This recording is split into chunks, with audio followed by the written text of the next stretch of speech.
La carte de l'Eldorado est un premier roman publié aux éditions Jean-Marc Savary.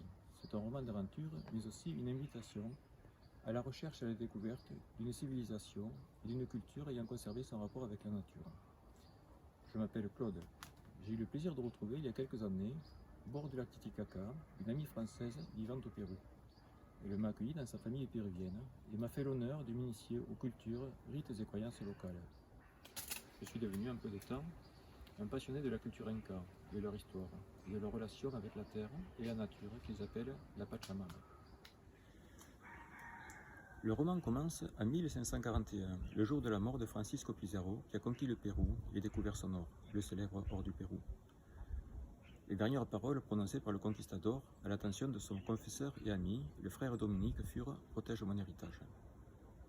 Pour honorer ses dernières volontés, le religieux va demander à Guamampo Medayala, un célèbre artiste du XVIe siècle, d'élaborer une toile avec des instructions bien précises où chaque élément aurait une signification particulière. Il donna cette toile aux descendants de Pizarro avec pour consigne, s'ils n'ont pas décodé le tableau, de la transmettre à leurs héritiers en leur disant que seuls ceux qui en sont dignes pourront découvrir son secret. Le roman se poursuit de nos jours dans la banlieue parisienne, chez Lupe et Pedro, deux jeunes péruviens, frères et sœurs, les derniers détenteurs du tableau, transmis de père en fils depuis des générations.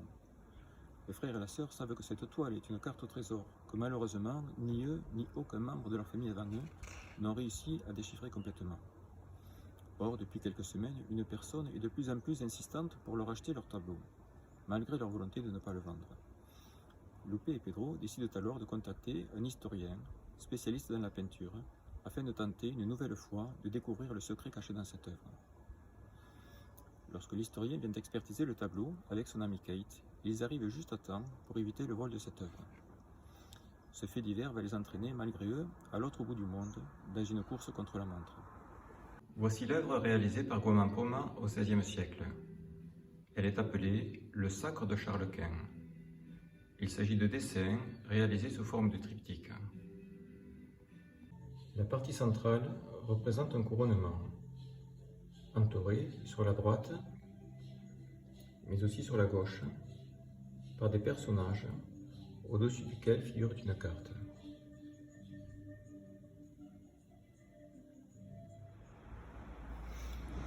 À travers ce roman, vous découvrirez le Pérou, ses us et coutumes, ses habitants, leurs spécialités culinaires. Vous verrez pourquoi les descendants des Incas ont encore une relation avec la terre si particulière. Le lecteur voyagera dans l'histoire en revivant la plus fantastique rançon jamais demandée encore à ce jour pour libérer un prisonnier, mais aussi la faculté des Incas à conserver leur mode de vie pendant l'évangélisation du pays. L'histoire vous amènera à visiter Cusco, la capitale de l'Empire Inca, le Coricancha, le Temple du Soleil, mais aussi les sites touristiques de Ollantaytambo, Choqquequirao et survolera le célèbre Machu Picchu. Bref, ça sera une immersion dans l'histoire et la culture amérindienne.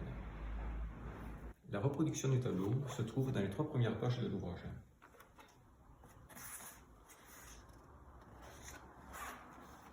Vous pouvez essayer à votre tour de décrypter les indices laissés par le frère Dominique, ou vous laisser guider par les découvertes de Clovis Boss tout au long du roman.